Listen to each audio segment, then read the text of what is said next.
Haggling is hard. It's uncomfortable too. But whether you're buying a house, a car, or just some overpriced souvenir, you can't afford to shy away from it. So, how can psychology help you get a better deal? Well, turns out there's a powerful subconscious process you can exploit. And while it's happened to everyone, it's hardly mentioned. It's called anchoring.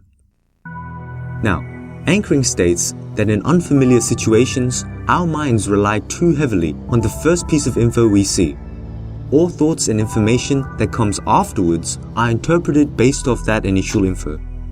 Normally, this gives us a good estimate. But the problem arises when the first piece of info is irrelevant or wrong. To show you, imagine you're eyeing the hottest pair of shoes. You check the price tag, and unfortunately, it's $300, which is too expensive. But at that exact moment, a salesperson approaches you, telling you the shoes are marked down to $150. That's a bargain, right? You're probably tempted to buy it. Okay, now imagine the same scenario, but this time that pair of shoes starts off at $150. No markdowns. Suddenly, it's not a bargain, and you're more hesitant to buy it. And yet, this is completely irrational because it's the exact same final price. What's happening is in the first example, your mind is anchored to the $300, and when you compare it to $150, it just feels more reasonable. In fact, marketers constantly exploit you with this cognitive flaw because it's powerful, undetectable, and almost unavoidable. For instance, in a study published by the American Marketing Association, a supermarket tried a new tactic to sell cans of soup.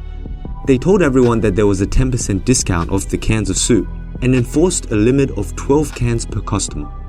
Now, you might be thinking, I wasn't going to buy 12 cans anyway. But that wasn't the point. The point was to secretly anchor you to the number 12. And sure enough, with a limit of 12, shoppers bought 7 cans on average, twice as many as they bought when there were no limits. That simple sign doubled profits. So, how can you use anchoring in negotiations? Well, the first trick is to make the initial offer. An analysis of 16 different studies found that regardless of what you're haggling over, you're always better off offering first. This is because the initial price sets the playing field for negotiation. By offering first, the other party is anchored to your initial price, not the other way around. The second tip is to make a precise offer. Unfortunately, you've already fallen for this trick. Ever wonder why you never see cars sell for a round number like 17,000? It's always 16,995. Well, researchers from the University of Florida found that a precise offer anchors people to a precise scale. What this means is, if you sell a toy for a round number like $30, people might place that on a scale of tens of dollars. So, when they adjust their anchor, they'll take larger steps and maybe counteroffer $20. But if it's $29.75, they'll subconsciously consider the cents and adjust in smaller steps.